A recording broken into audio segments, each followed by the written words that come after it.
Greetings, this is Marley from the Black Father Support Group. Now, usually at this point, you'd hear me say, and welcome to another catch-up session of our Black Fathers sessions, right? Something along those lines. And I'm not doing that today. Today I wanted to talk about Sarah Reid.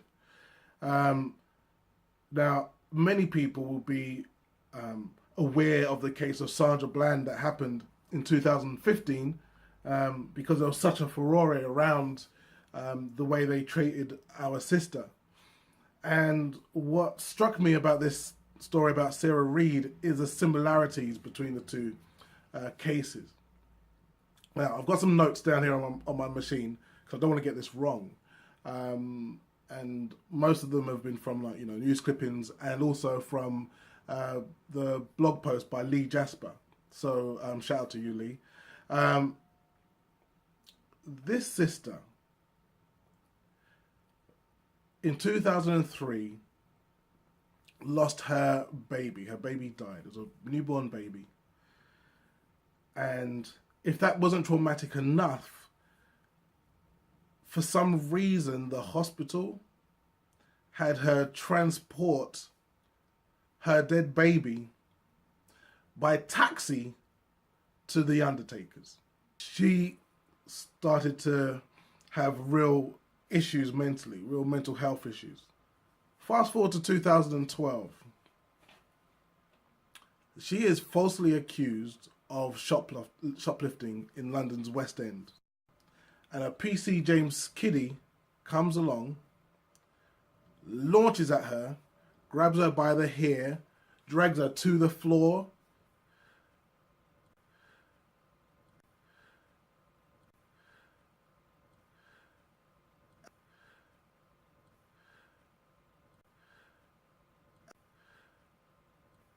and starts punching her repeatedly in the face. This is how he's arresting her. As he's calling for backup for this little woman. I think she's small. And he's calling for backup for this, and he's totally bossed her, right? He's totally he's got no problem handling this woman. But as he calls for backup, he leans on her neck. He puts his knee into her neck to hold her down. So you see there, not only does he drag our sister by the hair, like does he launch at her? She's not doing anything. She's sitting in a chair. You saw that, right? She hasn't gone for him or nothing. He's come at her, dragged her to the floor, punched her in the face repeatedly, leans on her neck with his knee, and he gets done for common assault. If I do this to you, shake my fist at you, so that you feel that maybe I'm threatening to use my fist against you, that is common assault. If I do this, that's common assault to you. I haven't even touched you yet. But this is what even though they've seen this video footage of this man manhandling our sister, he gets done for common assault. Obviously, he doesn't do any jail time. He gets he has to pay her £60. And I don't even think she actually gets it. It's a nominal charge that's put down, this victim's surcharge. I don't even think she gets the money, but he was told to pay £60 of victim surcharge. But £60 is what I would spend if I was taking my lady up West End to watch a film in a cinema, buy some popcorn, and maybe get a bag of chips on the way home. Maybe to share, you'll be able to get £60 to do that.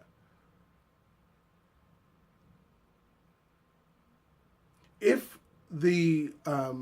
there was found that he had previously treated people in this way, then he could have been done for something a bit more serious, like actual bodily harm. But the fact that in 2011 he had CS sprayed straight in the face at some demonstrators, it went to the police. The police rejected it. Obviously, they're going to use their culture of protecting themselves above everybody else to protect their brother in blue. So nothing happened there. They took it again to the Independent Police Complaints Commission, and then they took up the case and said, yep, he needs to be done for misconduct. But even in there, so they had previous on this guy, and so they could have done him for actual bodily harm, but that information didn't come out until after the case. So what I'm seeing is that not only has this sister had to deal with a breakdown in the system of how they treated her back in 2003 and 2014. Sorry, and 2012, sorry. The mental upset and illness that she is dealing with. And just to be clear, it's not just the fact that her child died, because many people lose their children, unfortunately. It was the fact that her child died, and she's having to deal with that under this system of white supremacy where they don't give a damn about you, where they will tell you to take your child by taxi to the undertakers yourself, where you will get falsely accused of shoplifting and then end up with a policeman's knee in your neck. She finds herself in Maudsley Hospital. Now, Maudsley Hospital is just up the road from me, and it is a hospital for the mentally ill. While she is there at the hospital for the mentally ill, she is attacked. She is sexually attacked by one of the workers at the hospital. She fights the attacker off, and they send her to jail. She's the victim, and they send her to jail. She's the victim, and they send her to jail. This sister already has already is shown to have mental illness issues. So let's just say that she did something wrong, okay? Let's just say she did something bad, all right? Because of the fact that she's been for years dealing with mental illness, the place for her isn't a secure unit for people with mental illness so that she can continue to get the support she needs. But that didn't happen for our sister. As a victim of sexual assault, she should have had the backup of the system to help her to deal with that accusation that has been put against a member of staff of Maudsley Hospital. That didn't happen either. That was 2 years ago. That's 2014, it's now 2016, and she's been found dead in her jail cell. She was found strangled in her prison cell on her bed.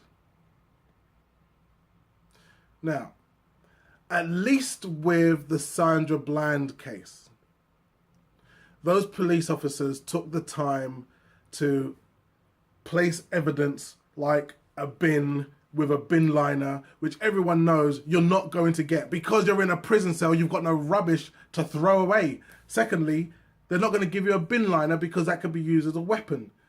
But somehow this lady finds herself in a prison cell with a bin and a bin liner, in which they can then use to say she strangled herself somehow by standing up and putting it on a hook. Over here in the UK, they didn't even bother with that.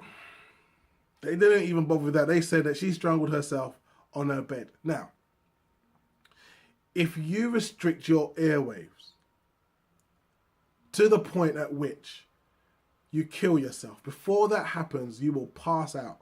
So you are unable to continue to strangle yourself in order to kill yourself. But these people are going with that story. This is why in a previous video of mine, I said that we have to stop expecting this system of white supremacy to be there for us. We have a habit of seeing things happen like The hospital always told me to take my dead child to the undertakers myself by cab, and think there's something wrong with the hospital. Or these people have accused me of shoplifting when I haven't done anything, and then accused the shop of something wrong with the shop. Or this policeman had his knee in my neck and then blame the police. Or then say, well, you know, I'm now in jail when I should be in a secure unit for the mentally unwell, and blame the court system. We seem to forget that these are all parts of the same system. So when you try and take on the system using the system, you lose. Because as we saw there with the police station, they protected their brother in blue. They went around him and protected him.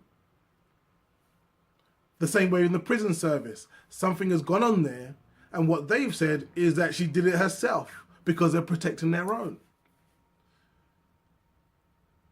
I'm really sorry about what's happened to that sister, and I'm really sorry for her family.